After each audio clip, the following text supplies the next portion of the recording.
Ya, puji Tuhan. Selamat sore Bapak Ibu Saudara sekalian. Shalom. Apa kabar semuanya? Yang luar biasa boleh lambaikan tangan. Ya, puji Tuhan. Ya, puji Tuhan. Bisa kasih senyum kiri kanan? Katakan, bilang, senyumku ini senyum awal bulan. Ya, haleluya, puji Tuhan.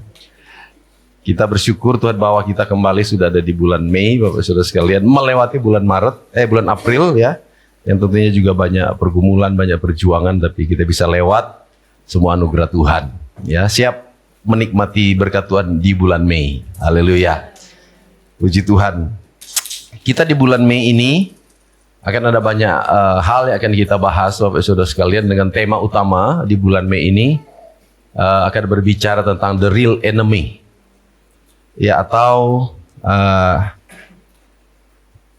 musuh atau lawan kita yang sesungguhnya. Ya, karena memang hidup itu adalah, orang bilang hidup itu perjuangan, hidup itu peperangan, hidup itu perjalanan. Ya, kita hidup di dunia ini diartikan seperti kita ada di arena sebuah pertandingan atau peperangan. Betul?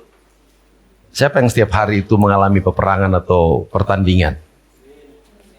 Ya. Nah, firman Tuhan mengajarkan kita bahwa, Bapak Saudara sekalian, bahwa kita ini harus menjadi orang-orang yang menang. Mau pergumulan apapun, pertandingan atau perjuangan apapun yang kita sedang hadapi, Alkitab mengajarkan kita untuk jadi orang-orang yang menang. Betul? Siapa yang selalu menang, katakan amin. Wah, puji Tuhan, banyak ya. Kenapa kita harus menang? Ya, ayo kita tampilkan ya firman Tuhan sore ini ya, kurang lebih hampir sama dengan yang tadi pagi ya. Tergantung Tuhan mau bawa kita kemana ya. Buka awal kita akan baca, ini belum ayat pokok, tapi ini adalah sesuatu yang mendasari bahwa kita ini harus menang, Bapak Saudara sekalian. 1 Korintus pasal 15 ayat 57. 1 Korintus 15 dan 57. Tapi nanti pembahasan tema kita sebetulnya di Efesus pasal 6 ayat 12. Tapi baca dulu ini Bapak Saudara sekalian supaya kita punya dasar ya. Yuk baca sama-sama dengan iman. 2, 3. Tetapi syukur kepada Allah yang telah memberikan kepada kita apa? Kemenangan oleh Yesus Kristus Tuhan kita. Firman Tuhan bilang apa ini? Akan atau nanti kita diberi kemenangan atau telah? Telah berarti apa? Sudah diberi kemenangan. Artinya apa? Harusnya orang Kristen itu harus selalu menang. Bukan menangan ya. Tetapi harus selalu menang. Ya. Kita harus selalu menang, Bapak Saudara sekalian. Mau peperangan kah, mau pertandingan, mau arena apapun. Dan di dalam dunia ini memang kita sedang ada di dalam sebuah peperangan iman yang akan menentukan bagaimana kita itu akan terus berjalan bersama Tuhan atau justru kita berhenti ya. Karena kan sekarang lagi banyak ya yang ternyata berjuang sekian lama bersama Tuhan, ternyata cuma gara-gara jodoh, gara-gara pangkat, ya kan? Gara-gara nggak kuat menderita, akhirnya jadi apa? Jadi Yudas. Tapi itu di luar sana, ya. Tapi kita tidak ya, Bapak Saudara sekalian. Kenapa? Karena Alkitab mengajarkan bahwa ternyata Tuhan Yesus itu sudah memberikan kemenangan buat kita.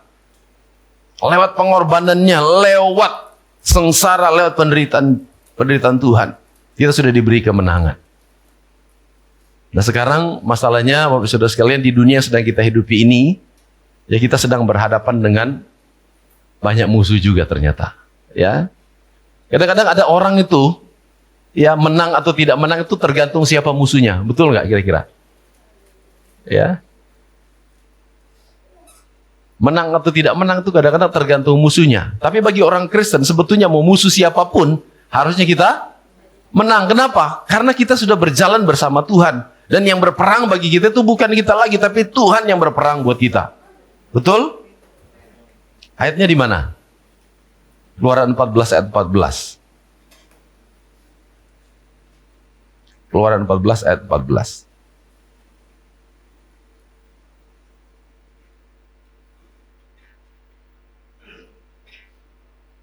Oke, baca sama-sama. 2, 3. Tuhan akan berperang untuk kamu dan kamu akan diam saja. Jadi kalau Tuhan yang berperang, menang apa tidak Bapak Saudara sekalian?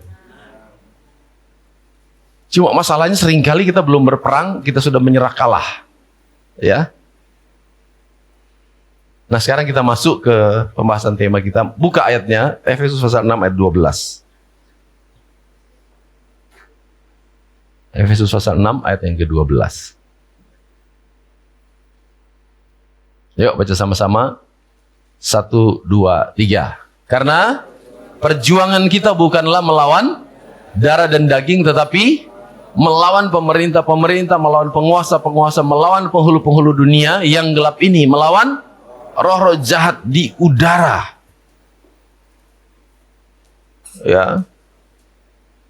Jadi ternyata kita melawan itu bukan darah dan daging, kata firman Tuhan. Karena darah dan daging itu kelihatan. Sedangkan roh-roh atau penghulu di udara itu tidak kelihatan. Betul?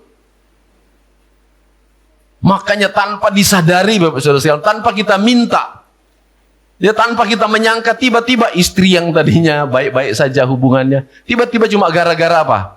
Gara-gara kata-kata sedikit, gara-gara tersinggung sedikit, wah langsung jadi sesuatu yang besar. Kenapa? Karena ada peran, ternyata di situ adalah peran dari roh-roh jahat di udara. Ya? Makanya kita harus hati-hati Bapak Saudara sekalian. Nah, roh jahat di udara, Alkitab membahasakan itu sebutnya adalah iblis. Betul? Sehingga kalau kita tidak sadar dan kita tidak berjaga-jaga, kita gampang sekali Bapak Saudara sekalian jatuh di dalam perangkap iblis. Yang tadinya harusnya kita menang jadi kalah deh akhirnya. Gara-gara kita tidak sadar dan tidak waspada. Coba lihat ayatnya. Ya, 1 Petrus pasal 5 ayat 8 dan 9. Ternyata lawan kita itu Alkitab bilang iblis. Dan iblis itu seperti singa yang mengaum-ngaum. Coba lihat. Baca sama-sama 1 Petrus pasal 5 8, 2, 3. Sadarlah dan berjaga-jaga, lawanmu siapa? Si iblis berjalan keliling sama seperti singa yang mengaum-ngaum dan mencari orang yang dapat ditelannya. Sampai di situ dulu. Nah, iblis itu digambarkan sebagai singa yang mengaum-ngaum, yang siap menerkam. Saudara, kita tidak langsung mati ketika diterkam iblis, tapi orang-orang yang jatuh di dalam dosa, orang-orang yang akhirnya kembali kepada perbuatan yang lama, sebetulnya mereka itulah orang-orang yang sedang dimakan sama iblis, Bapak Saudara sekalian. Ya. Jadi harus hati-hati. Jangan merasa bahwa, oh saya Kristen, gak mungkin ditelan iblis. Oh, jangan salah Bapak Saudara sekalian. Saya mau tanya sini, siapa orang Kristen sejati? Kita kena amin. Orang Kristen sejati bisa nggak ditelan iblis? Makanya harus hati-hati Bapak Saudara sekalian. Sudah pernah dengar cerita tentang percakapan antara singa dan harimau? Nah, kalau Ibu Gembala sudah pernah. Yang sudah pernah dengar percakapan antara singa dan harimau boleh lambaikan tangan. Ah, Gerald juga sudah. Tidak apa-apa yang kesekian. Kalau karena yang lain masih banyak yang belum dengar. Sebetulnya sudah saya pernah sampaikan, tapi saya mau sampaikan ini karena ada kaitannya. Ada kaitannya dengan firman Tuhan yang saya sampaikan. Jadi satu ketika, Bapak Saudara sekalian, di perempatan, nggak tahu di perempatan mana, di Wonokromo atau di mana, ada ketemu singa dan harimau. Terus mereka sapa-sapaan di jalan. Weh, Har, ya apa kabarnya? Oh, api-api wae sing. Waktu Har itu harimau ya. Singa itu panggilannya sing, ya kan? Si singa ngomong sama harimau, Har, wajahmu kok seger hari ini, katanya. Ya ini kan cerita ya, jadi harimau dan juga singa bisa ngomong. Har, kamu itu kok kelihatan wajahmu seger hari ini, katanya. Kamu makan apa sih hari ini? Si harimau ngomong, yes, biasalah, ya kan? Saya makan kambing, rusa, domba, RW, ya. Tahu RW ya? Terus ada lagi yang lain. Itu yang membuat saya seger. Terus harimau perhatikan singa. Harimau ngomong, koyo aneh lebih seger kamu deh, sing, katanya. Kamu lebih seger dari saya. Kamu makan apa hari ini? Si singa jawab, biasalah seperti kamu. Ya. Jadi kuda, rusa, sapi, RW, babi kecap, terus kemudian ada tambahannya lagi, ya. Saya tuh makan manusia. Wow. Si harimau ngomong, sing, kamu itu loh sudah banyak makanan yang lain, kamu masih makan manusia. Ojo loh, jangan. Singa penasaran. Apa sih Har? Kenapa nggak boleh makan manusia? Terus harimau ngomong, gini loh, sing tak kandani. Makan manusia itu berdosa. Nanti kalau kamu makan manusia, kamu dimarahi Tuhan Yesus. Waduh, ternyata si harimau itu mungkin setia ke gereja, ya. Kok sampai tahu? Kalau kamu makan manusia, katanya dimarahi Tuhan Yesus. Ojo loh. Manusia itu banyak yang Kristen. Ojo dipangan. Jangan dimakan manusia itu. Oh, ngono ta? Oh ya wes kalau gitu. Mulai sekarang janji ya. Mulai hari ini kita tidak boleh makan manusia lagi. Salaman. Deal? Deal. Salaman. Pisah. Nah, 3 minggu kemudian ketemu lagi di perempatan yang sama. Atau mungkin ketemu di perempatan mana ya? Mungkin Aloha kali ya.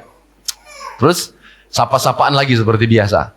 Woi Har, yo apa kabare? Wah, sing, nang dia ya kon. Mungkin begitu. Si harimau, si singa tanya sama harimau, Har, ya apa komitmenmu? Harimau bilang, lek aku kan komitmen gak komitmen, aku kan sudah tidak makan manusia. Nah, balas harimau tanya sama sing, lek kamu, ya apa komitmenmu? Si singa tahu nggak ekspresinya? Dia tarik napas panjang terus dia bilang, kebablasan maneh. Aku kebablasan maneh. Apa artinya? Artinya dia makan manusia lagi. Marah, dimarahin sama harimau. Sing, kamu itu loh sudah komitmen. Nggak makan manusia, tetap aja kamu makan. Singa ngomong, jangan salah. Kita kan binatang. Manusia saja banyak yang komitmen tapi banyak yang dilanggar. Betul nggak? Kira-kira betul nggak jawaban singa? Betul nggak? Manusia banyak yang komitmen tapi dilanggar. Betul nggak? Betul? Dan manusia banyak yang komitmen, saya mau setia, saya mau melayani, tapi dilanggar. Jadi kalau jadi manusia melanggar komitmen itu lebih parah daripada bela diri dia. Terus kamu itu bela diri. Terus singa ngomong, memang saya makan manusia, tapi tidak semuanya tak makan, tak sisain. Masih bela diri. Penasaran harimau, sing, jangan pikir penasaran apa yang kamu makan dan apa yang kamu sisain. Singa ngomong, pokoknya kaki 2 tak makan, perutnya saya makan, tangan 2 tak makan, telinganya tak makan. Ojo pikir penasaran, ngomong aja apa yang nggak kamu makan. Pokoknya ada satu yang tak makan, kecil, lembut, katanya. Wah, apa ya bagian tubuh manusia yang kecil, lembut, katanya tidak dimakan sama dia? Pokoknya ada yang tak makan. Pokoknya pipi tak makan, mata tak makan, hidung tak makan. Wis tak ngomong to. Aku penasaran, katanya. Mau tahu yang tak makan? Bilang, ternyata yang tak dimakan apa? Bibir. Bibir itu tak dimakan. Kenapa kamu nggak makan bibirnya? Terus cerita si singa. Kita kan kalau hewan, kalau makan sesuatu kan mesti dicium-cium dulu ya. Setelah dicium baru dimakan. Betul nggak? Pernah lihat? Ya, kalau hewan itu makan, dia mesti cium-cium dulu. Terus alasannya kenapa bibir nggak dimakan? Singa ngomong begini, waktu tak cium-cium dari kaki sampai kepala, dari sampai leher masih bau, apa namanya? Nggak bau sesuatu, ya. Dia cium, makan. Sampai di bibir dia berhenti. Dia bilang, waktu saya sampai di bibir saya nggak jadi makan. Kenapa? Bibirnya bau Kristen. Nggak dimakan, kenapa? Loh, semua dicium, tapi pas di bibir nggak dimakan. Kenapa? Karena bau apa? Bau Kristen. Kan tadi komitmen jangan makan manusia karena manusia banyak yang Kristen. Ternyata ingat dia. Cium-cium, ternyata bibirnya bau Kristen. Udah waktu saya baca ilustrasi ini, saya tadinya juga ketawa, Bapak Saudara sekalian. Kenapa kok bibir nggak dimakan? Karena bau Kristen. Yang lain nggak Nggak Kristen. Waktu saya ketawa waktu baca ilustrasi ini, tiba-tiba seperti ada suara, ada sesuatu yang nancap di hati saya. Seperti pertanyaan, Edward, kami itu lagi menertawakan siapa? Memangnya lucu ilustrasi itu? Iya, kayaknya lucu. Tiba-tiba saya disadarkan, Bapak Saudara sekalian, bahwa ternyata ilustrasi itu juga mengena buat saya. Ya. Kenanya di mana, saudara? Pertanyaannya lanjut, bukankah ada begitu banyak orang mengaku Kristen dengan bibirnya, tetapi ternyata tangannya melakukan hal-hal yang jahat di hadapan Tuhan? Betul? Makanya tangannya itu ditelan sama. Bukankah ada begitu banyak orang Kristen yang ngaku Kristen dengan bibirnya, tapi hatinya penuh dengan kepahitan? Betul? Berarti hatinya ditelan? Bukankah ada begitu banyak orang ngaku Kristen dengan bibirnya, tapi pikirannya cuma memikirkan hal-hal yang tidak berkenan kepada Tuhan? Berarti pikirnya sedang ditelan?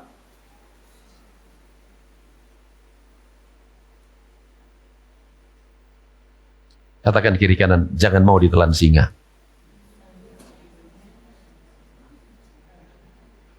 Amin.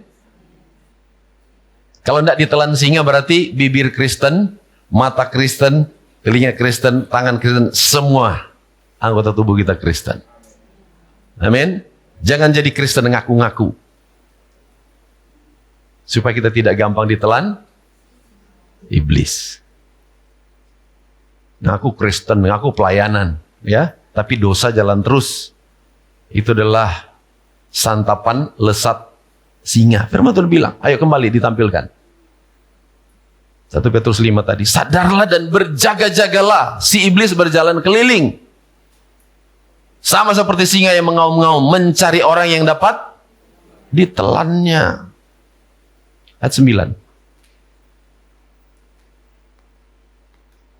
Lawanlah dia dengan iman yang teguh, sebab kamu tahu bahwa semua saudaramu di seluruh dunia menanggung penderitaan yang sama. Artinya semua manusia, Bapak Saudara sekalian, semua walaupun mereka sudah ngaku percaya kepada Yesus, tetap diincar sama iblis. Ya. Alkitab mengajarkan bahwa kita tidak akan mungkin direbut dari tangan Tuhan, siapapun. Tapi kalau kita yang mau keluar sendiri dari tangan Tuhan, itu pilihan. Ya, itu pilihan Bapak Saudara sekalian. Siapa yang percaya bahwa hidup kita hari ini ada di tangan Tuhan? Katakan amin. Benar, itu firman Tuhan ngomong. Ayo buka ayatnya. Injil Yohanes pasal 10 ayat 28. 27-28. Atau 28 saja nggak apa-apa. Yohanes 10 ayat 28. Memang Bapak Saudara sekalian, Tuhan berjanji. Ayo baca sama-sama. Dan aku memberikan hidup yang kekal kepada mereka, dan mereka pasti tidak akan binasa sampai selama-lamanya, dan seorang pun tidak akan merebut mereka dari tanganku. Siapa mereka itu? Domba-dombanya Tuhan, termasuk saya dan Bapak Ibu Saudara sekalian. Sebetulnya kita sudah dijamin, kita aman dalam tangan Tuhan. Tetapi masalahnya di dalam dunia ini kita sedang memasuki sebuah arena. Kita sedang menjalani pertandingan dan peperangan iman, yang bisa saja membuat kita itu keluar sendiri dari genggaman tangan Tuhan. Kalau iblis tidak akan mungkin bisa merampas kita, kata firman Tuhan. Tapi kita harus berjuang. Ya. Kita harus berjuang, Bapak Saudara sekalian. Jadi jangan cuma bangga ketika kita sudah memiliki, oh saya beragama Kristen, oh saya sudah pelayanan, oh saya sudah pendeta, oh saya sudah hamba Tuhan. Tapi harus tetap sadar, berjaga-jaga, karena firman Tuhan bilang, iblis itu cari-cari kesempatan. Dia lihat di mana kita lengah, di situ dia masuk. Di mana kita tidak sadar, di situ dia pasang perangkap. Tidak boleh ada menyombongkan diri. Oh, saya tidak mungkin jatuh. Oh, saya tidak mungkin lemah. Hati-hati Bapak Saudara sekalian. Saya berkali-kali bilang iblis itu suhu, ya. Kalau dia bilang suhu itu janggutnya panjang, ya. Tadi pagi saya bilang dari sini sampai Lamongan, tidak usah terlalu panjang. Dari sini aja sampai Kenjeran janggutnya itu. Ya. Karena dia itu begitu memperhatikan, dia begitu menanti ada kesempatan dia bisa masuk. Ya, ada kesempatan dia itu bisa masuk. Jadi firman Tuhan bilang lawan kita adalah iblis. Betul? Lawan kita iblis. Perjuangan kita bukan melawan darah dan daging. Siapa darah dan daging, Bapak Saudara sekalian? Siapa darah dan daging? Manusia. Manusia itu termasuk orang-orang yang kita sayangi. Ya, jadi musuh kita bukan orang-orang yang ada di sekitar kita. Terus ada yang ngomong begini, ya tapi yang nyakiti aku justru orang yang ada di sekitar aku. Yang hidupnya seringkali melukai, yang hidupnya seringkali menyakiti justru orang-orang yang ada di sekitar. Iya Bapak Saudara sekalian, secara fisik memang manusia yang seringkali menyakiti kita. Tapi harus disadari bahwa ternyata manusia itu dikendalikan, manusia itu ditunggangi. Ya, seringkali dikatakan jangan benci orangnya tetapi benci perbuatannya, betul? Kita tidak bisa terima perbuatannya, tapi jangan kita tidak terima orangnya. Sehingga kalau kita punya prinsip begitu, kita akan pasti bisa mengampuni. Yang setuju katakan amin. Kenapa ada orang tidak bisa mengampuni? Karena dia merasa bahwa orang yang nyakiti itu adalah lawannya. Tapi kalau kita berprinsip seperti firman Tuhan bilang, perjuangan kita bukan melawan darah dan daging, tapi perjuangan kita melawan roh-roh jahat di udara. Amin. Amin Bapak Saudara sekalian. Jadi kalau ada yang nyakiti kita, doanya gimana? Doanya gimana kira-kira? Misalnya suami yang nyakiti, doanya gimana para istri?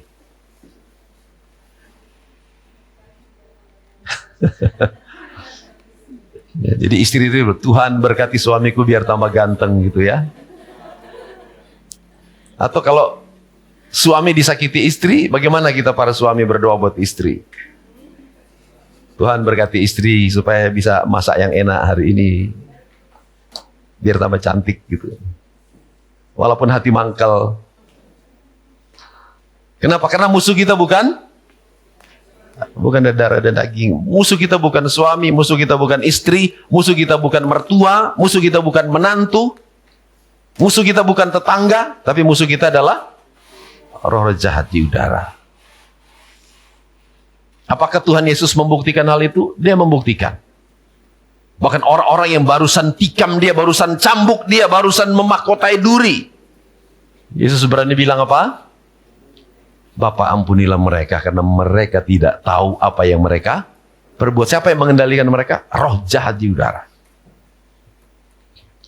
Yesus buktikan karena dia berfirman pasti itu terjadi, saudara sekalian. Kalau Yesus bisa melakukan, makanya kita disebut Kristen karena kita adalah pengikut Kristus. Apa yang dia kerjakan, kita juga harus belajar untuk mengerjakan itu. Yesus bisa mengampuni walaupun sakit. Yesus bisa mengampuni walaupun akhirnya dia mati. Makanya saya sering kali tanya, Bapak Ibu Saudara sekalian, enak nggak jadi orang Kristen? Jadi Kristen itu enak nggak, Bapak Ibu Saudara sekalian? Enak aja atau enak banget?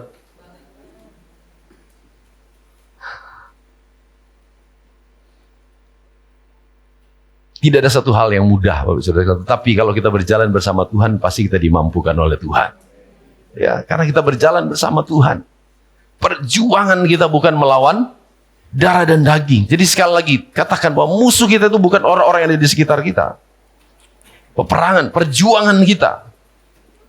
Ya, orang-orang yang nyakiti, orang yang membuat kita rugi, orang-orang yang membuat kita terluka. Itu kadang-kadang jadi sarana yang ditunggangi oleh iblis, ya. Nah, kita harus melihat jauh, Bapak Saudara sekalian. Seperti Tuhan Yesus saja disakiti, dia bisa mengampuni karena dia tahu musuhnya itu bukan manusia, musuhnya adalah roh jahat.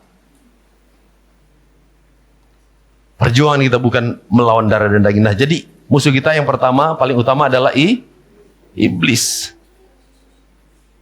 Baca lagi satu ayat. Ternyata ada pola, ada contoh Bapak Ibu Saudara sekalian yang firman Tuhan gambarkan. Ini loh tanda ketika kita mulai diserang iblis, ada tanda seperti ini. Coba lihat. Injil Yohanes pasal 10 ayat 10.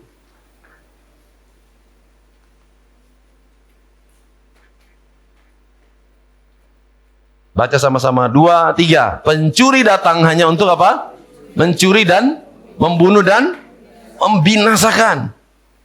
Tetapi aku datang supaya mereka mempunyai hidup dalam dan mempunyainya dalam segala kelimpahan. Jadi kalau Tuhan datang, itu Roh Kudus, itu hanya akan membuat kehidupan kita bergairah dan semakin semangat kita hidup.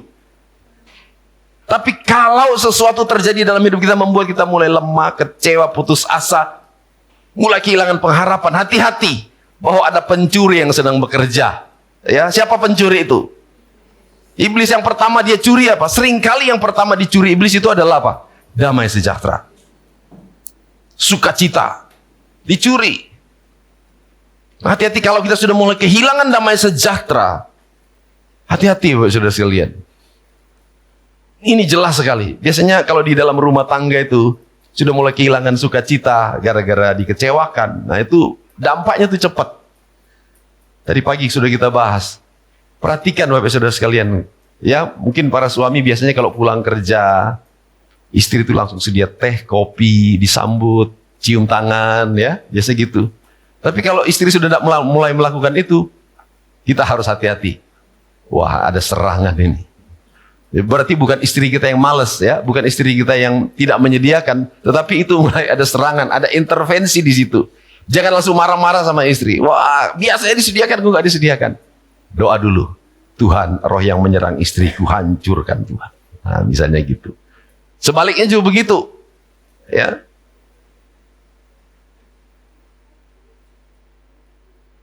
Kita harus betul-betul punya kesadaran, ya. Biasa yang dicuri apa? Damai sejahtera, sukacita, dan bolak-balik saya sampaikan di jemaat, hati-hati kalau kita kehilangan sukacita. Karena kalau kita sudah mulai kehilangan sukacita, siap-siap kehilangan yang lain. Betul? Yang biasanya kita bisa menghormati, kita menghargai, kalau sudah ada sukacita, sudah. Sukacita hilang, rasa hormat hilang, ya. Kasih kita tuh bisa hilang. Jadi hati-hati. Nah, ini semua ada peran dari si jahat itu, kuasa kegelapan. Jadi jangan langsung mungkin kita marah-marah terhadap pribadi, terhadap orang-orang yang mungkin kita anggap menyakiti kita. Hati-hati Bapak Saudara sekalian. Yang seringkali dicuri apa? Sukacita dan seterusnya. Kemudian firman Tuhan bilang, pencuri datang hanya untuk mencuri dan membunuh dan membinasakan. Biasanya yang dibunuh apa? Kalau sudah sampai parah, sudah hilang yang namanya sukacita, tambah dicuri, kemudian sudah mulai diarahkan kepada hal yang lebih parah, dibunuh. Apa itu? Harapan, pengharapan. Ya. Sehingga orang-orang itu kok bisa putus asa, bisa kecewa, ya. Kalau orang dunia kalau sudah hilang harapan nyanyinya, pulangkan saja aku pada siapa? Ya kan? Orang sudah hilang pengharapan. Kalau orang dunia tuh kayak gitu. Hilang pengharapan, lagunya tuh ada-ada aja. Aku tak sanggup lagi. Ya kan?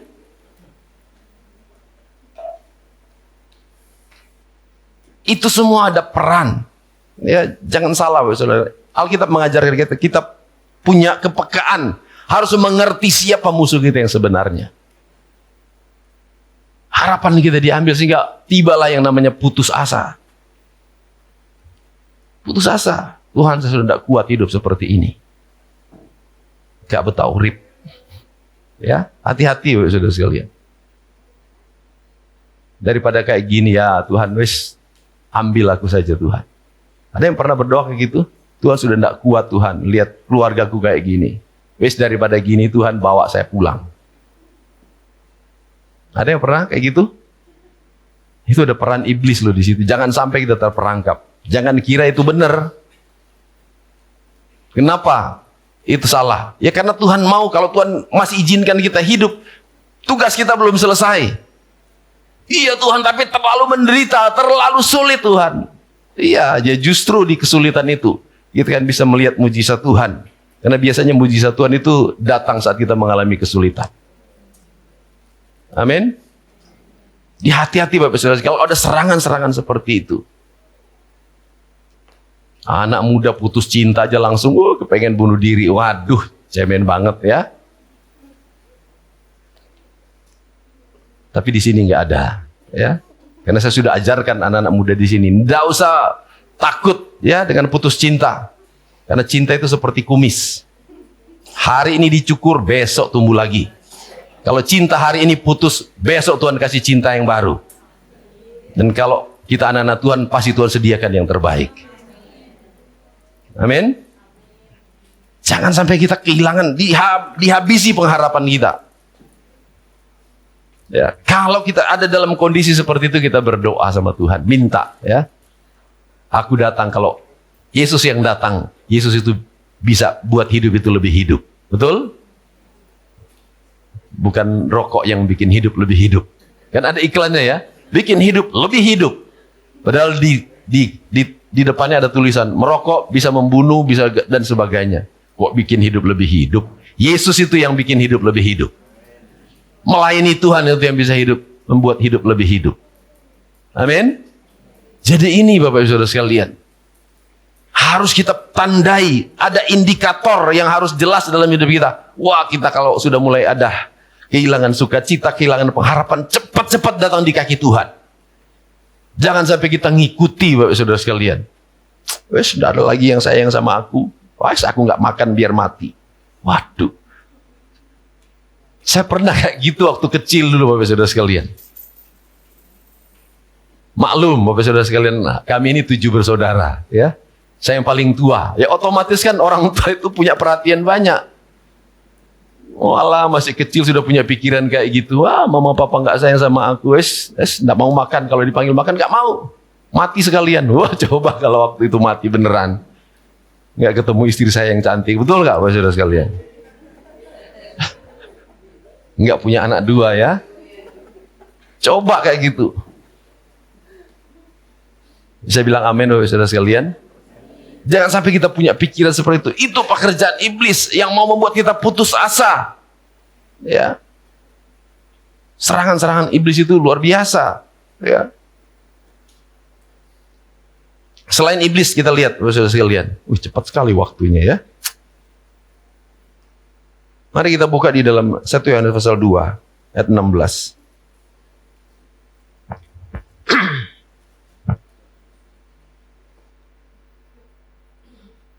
1 Yohanes 2 ayat 16. Kita baca sama-sama. Selain iblis ternyata kita juga punya musuh-musuh yang juga cukup sering membuat kita jatuh. Bisa ditampilkan? 2, 3. Sebab semua yang ada di dalam dunia, yaitu keinginan daging dan keinginan mata serta keangkuhan hidup, bukanlah berasal dari Bapa, melainkan dari dunia. Nah, ternyata ada yang lain Bapak Ibu Saudara sekalian yang membuat kita bisa jatuh, yang membuat kita tuh bisa masuk perangkap-perangkap kuasa kegelapan. Apa itu? Keinginan daging. Ya. Kita tuh harus hati-hati. Keinginan daging ini bisa membuat, ya Alkitab yang ngomong bukan saya. Keinginan daging ini akhirnya bisa membuat kita tuh tidak bisa menikmati janji Tuhan, yaitu surga. Ya. Anda berkata, oh saya sudah percaya Yesus. Ya, yakin pasti masuk surga. Kalau cuma ngomong tapi tidak disertai dengan perbuatan, jangan salah Bapak Saudara sekalian. Kita ngomong percaya Yesus tapi keinginan daging jalan terus. Alkitab yang ngomong. Ayo kita lihat ayatnya. Galatia 5 ayat 19. Lihat betapa bahayanya ketika kita masih hidup dalam keinginan daging. Baca sama-sama. 2, 3. Perbuatan daging telah nyata, yaitu percabulan, terus kecemaran, hawa nafsu. Apa itu? Kita sudah tahu semua. Ya. Sekarang itu ada begitu banyak orang jatuh dalam hal ini. Hati-hati Bapak Saudara sekalian. Firman Tuhan bilang, jangankan melakukan, di pikiran pun.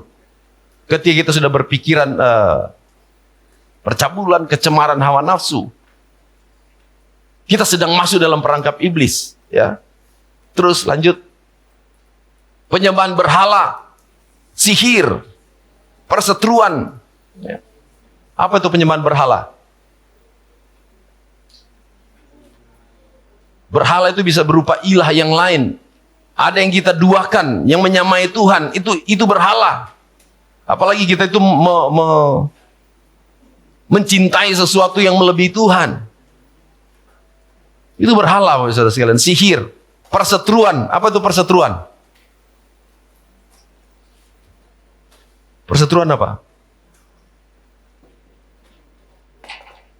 Ya permusuhan, perselisihan, betul? Harus hati-hati Bapak Saudara sekalian. Tadi pagi sudah saya sampaikan, ada orang bilang, kenapa kok orang ini kemana dia berada selalu aja, ya selalu aja jadi masalah. Ketemu siapapun pasti berantem. Ada orang bilang ya, manusia itu diciptakan dari tanah, betul? Tapi ternyata tergantung tanahnya, tanah apa Bapak Saudara sekalian? Ya kan? Dibilang kalau orang itu setiap kali kemanapun dia berada terus tukaran, itu tercipta dari tanah sengketa katanya. Jadi diciptakan dari tanah sengketa. Bahkan kalau ada orang selalu membuat rugi orang lain, bahkan menyebabkan musibah bagi orang lain, itu terbuat dari tanah longsor katanya. Bapak Ibu terbuat dari tanah apa?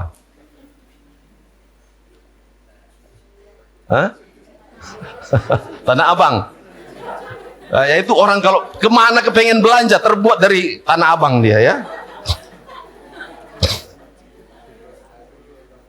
Tanah apa lagi?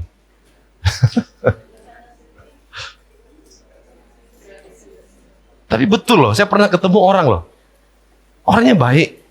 Tapi ya gitu, kemanapun di komunitas dia berada selalu ujung-ujungnya ada perselisihan. Ya karena memang masih hidup di dalam keduniawian, kedagingan Bapak Saudara sekalian. Anak-anak Tuhan nggak boleh kayak gitu. Firman Tuhan katakan kita tidak boleh ya. Karena perbuatan daging termasuk ini, perseteruan, perselisihan, iri hati. Iri hati juga berbahaya ya Bapak Saudara sekalian. Tadi pagi kita sudah bahas juga, iri hati. Ini harus hati-hati. Gampang sekali, lihat tetangga yang punya lebih kita langsung iri. Ya.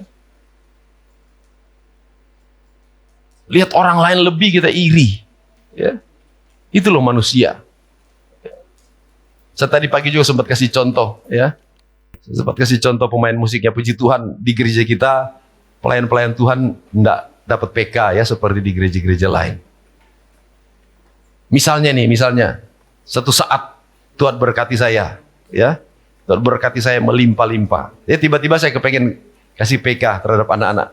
Yang biasanya kalau mereka itu enggak dikasih tetap mengucap syukur, enggak apa-apa, enggak rasa gimana. Ya, tiba-tiba saya kasih 50.000 misalnya kepada Jordan, 50.000 kepada Stefanus. Terus di depan mereka saya kasih 200.000 kepada Dimas. Kira-kira bagaimana perasaan mereka? Padahal tadinya tidak dikasih pun nggak apa-apa. Tidak dikasih harusnya nggak apa-apa, betul nggak?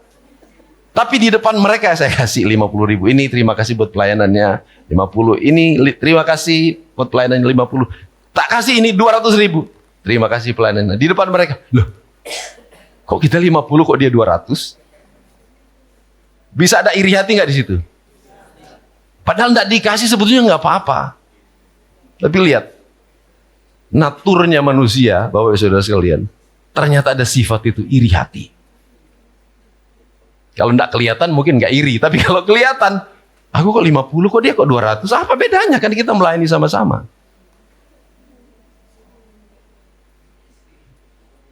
Itu tanda Bapak Saudara sekalian ya, bahwa ternyata orang-orang seperti itu memang masih ada yang namanya kedagingan di situ. Terus, tapi di sini nggak ada ya Bapak Saudara sekalian. Amin. Dia kok disapa sama Pak Gembala, aku kok enggak ya?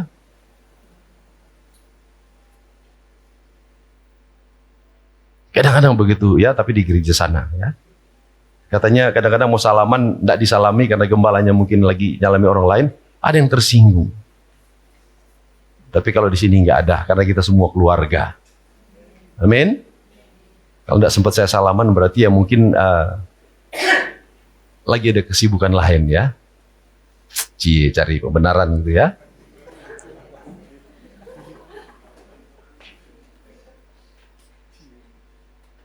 Saudara, kita tidak boleh iri. Amin. Kalau kita diberkati misalnya 50 juta, orang lain diberkati 100 juta, tidak usah iri. Amin. Karena Tuhan tahu kemampuan kita. Jangan-jangan kita dikasih 100 juta malah kita jatuh dalam dosa. Betul? Jadi tidak usah iri. Ya. Selanjutnya apa? Iri hati, amarah, kepentingan diri sendiri. Waduh, tapi waktunya cepat sekali ya. Amarah. Orang Kristen boleh marah? Boleh nggak? Tergantung ya. Coba baca Bapak Saudara sekalian. Yakobus pasal 1 ayat yang ke-20.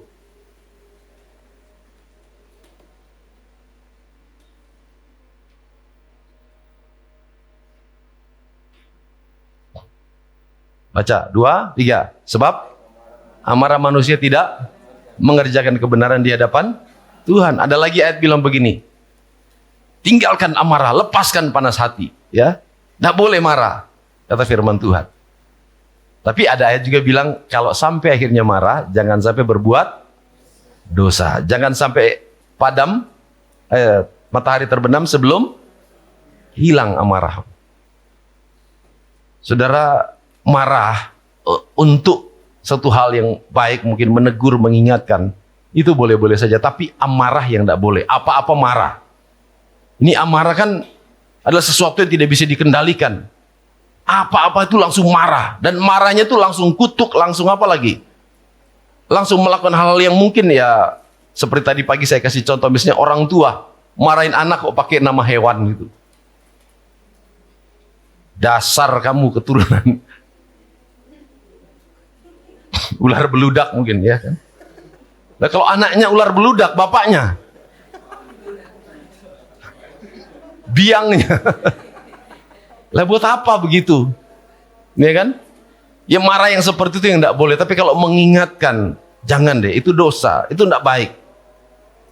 Alkitab juga mengajarkan, barang siapa ku kasih, ku tegur dan ku wajar. Amarah itu yang nggak boleh. Amarah itu artinya itu apa-apa marah. Ya. Salah sedikit langsung marah dan sebagainya, itu yang tidak boleh. Lanjut, masih ada nggak yang tadi? Galatia pasal 5 ayat 19. Nah kita akan lihat, bukan ngancam Bapak Saudara, tapi ini firman Tuhan yang ngomong ya. Galatia 5 tadi sudah sampai ayat berapa tadi? Ya.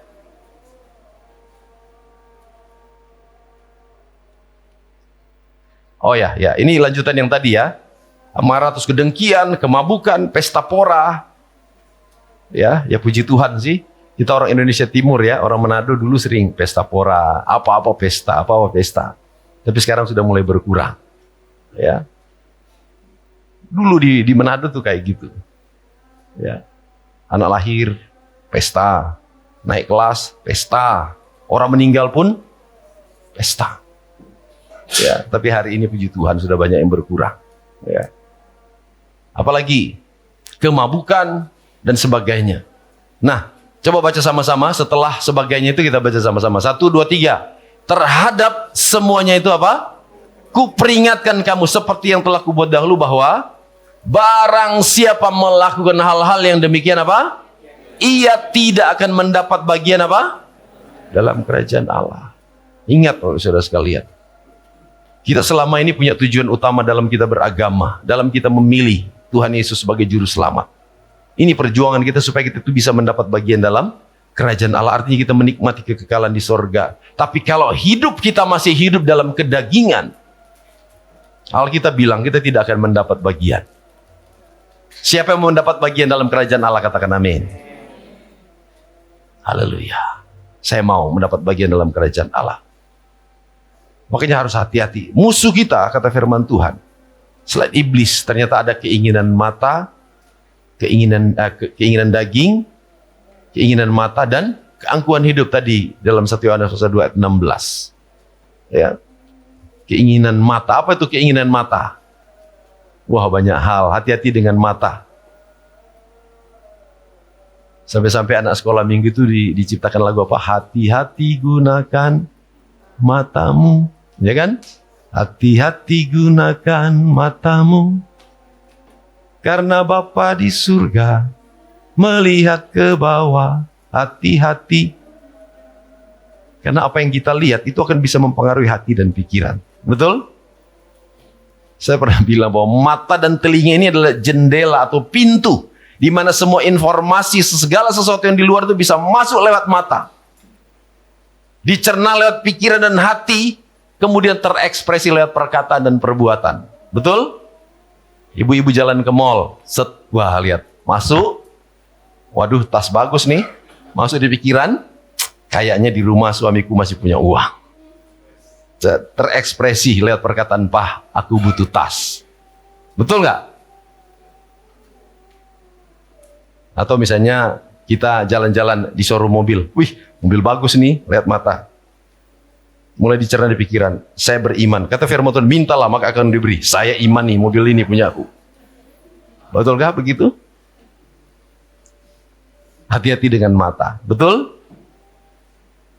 Karena ada begitu banyak dosa itu diawali dengan melihat. Termasuk orang bisa selingkuh, bisa orang berbuat dosa-dosa yang lain, itu juga semua itu lewat mata. Padahal di rumah sudah punya yang ganteng, punya yang cantik, tapi giliran mata ini lihat, wih ada yang lebih bening. Itu bisa jatuh dalam dosa. Tapi saya percaya bapak-bapak dan ibu-ibu hari ini, mata kita adalah mata yang sudah di cover, ya, mata yang sudah ditutup bungkus dengan darah Yesus. Amin, bapak saudara sekalian. Hati-hati gunakan mata. Bah, kita masuk ayat terakhir saja. Ada 2 ayat terakhir kalau nggak salah ya. Yohanes pasal 4 ayat 4. Setelah Yohanes pasal 4 ayat 4, Injil Yohanes, 1 Yohanes 4 ayat 4. Saya yang salah. 1 Yohanes 4 ayat 4. Baca sama-sama. Kamu berasal dari Allah, anak-anakku, dan kamu telah mengalahkan nabi-nabi palsu itu, sebab roh yang ada di dalam kamu apa? Lebih besar daripada roh yang ada di dalam dunia. Tadi dikatakan bahwa perjuangan kita melawan roh-roh di udara. Alkitab kembali menegaskan bahwa saya dan Bapak Ibu Saudara sekalian berasal dari Allah, sehingga roh Allah ada di dalam hidup kita. Seharusnya yang terjadi adalah ketika kita diserang oleh roh apapun, harusnya kita menang. Karena roh yang ada di dalam kita itu lebih besar. Mau keinginan daging kah, mau keinginan mata atau apapun itu. Karena roh yang ada di dalam kita itu lebih besar. Amin, Bapak Saudara sekalian. Katakan, roh yang ada dalam hidup saya lebih besar. Sehingga kita tidak takut apapun, termasuk takut hantu. Halo? Ada yang masih takut hantu?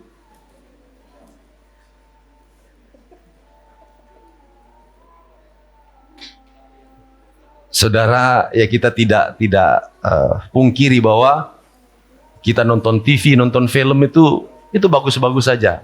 Tapi ada begitu banyak orang kok jadi takut hantu gara-gara nonton film. Padahal sebetulnya hantu yang takut sama kita. Betul nggak, Bapak Saudara sekalian? Yang Alkitab kok yang ngomong, betul nggak? Roh yang ada dalam kita itu lebih besar, betul? Kalau berpapasan dengan hantu, kalau hantu yang lihat kita duluan, pasti dia yang lari. Tapi kalau kita yang lihat duluan,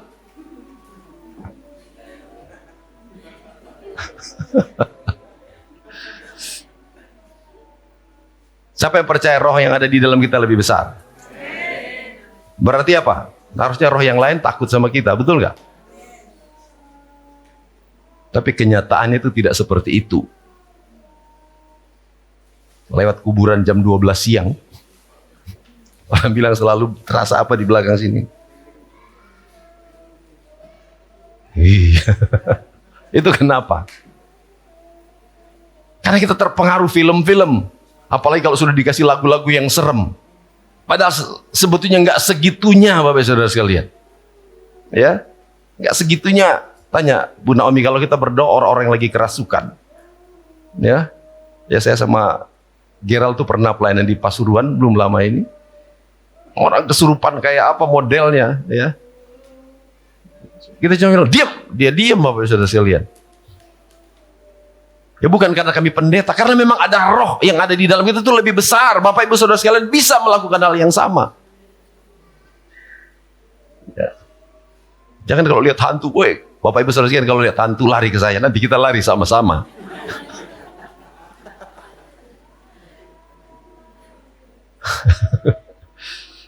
Nah segitunya Bapak Ibu Saudara sekalian, percaya bahwa roh yang ada dalam kita itu lebih besar. Ya, saya sama Ibu Gembala juga pernah melayani orang. Yang kerasukan itu bisa jadi kayak singa, bisa jadi kayak ular. Kami layani itu sekitar berapa? Jam 11 malam sampai jam 3 pagi, berjam-jam. Mau dia berbentuk rupa apapun, ketika saya bilang diam, dia diam Bapak Saudara sekalian. Bisa bilang amin? Roh yang ada dalam hidup saya dan Bapak Ibu Saudara sekalian adalah lebih besar. Jadi jangan pernah takut apapun. Yang terakhir, ayat paling terakhir, sebelum kita masuk perjamuan. Yakobus 4 ayat 7. Yakobus pasal 4 ayat 7. Yuk baca sama-sama. 2, 3. Karena itu tunduklah kepada Allah dan lawanlah iblis, maka ia akan lari daripadamu. Jadi kunci atau strategi yang paling tepat untuk kita bisa mengalahkan lawan kita itu iblis adalah tunduk kepada Allah, dengar-dengaran sama Tuhan, taat sama Tuhan. Itu adalah kunci kekuatan kita untuk mengalahkan segala kuasa-kuasa apapun. Mungkin kita merasa Tuhan selama ini saya kalah. Perhatikan hidup kita. Jangan-jangan kita tidak tunduk kepada Allah. Jangan-jangan kita justru hidup seringkali justru melawan kehendak Allah. Seringkali mendukakan roh yang ada di dalam diri kita. Tunduk kepada Allah, maka iblis akan lari. Amin Bapak Ibu sekalian. Ini Alkitab yang ngomong. Dan saya percaya firman itu pasti terjadi. Tunduk kepada Allah, maka iblis itu akan lari dari hidup kita. Yang mau tunduk kepada Allah katakan amin. Siap-siap terima kemenangan. Karena Tuhan pasti beri kita kemenangan. Haleluya, Tuhan Yesus memberkati kita semua. Mari kita sama-sama berdoa, bangkit berdiri, kita akan berdoa bersama-sama. Yang melayani perjamuan kudus bisa maju ke depan.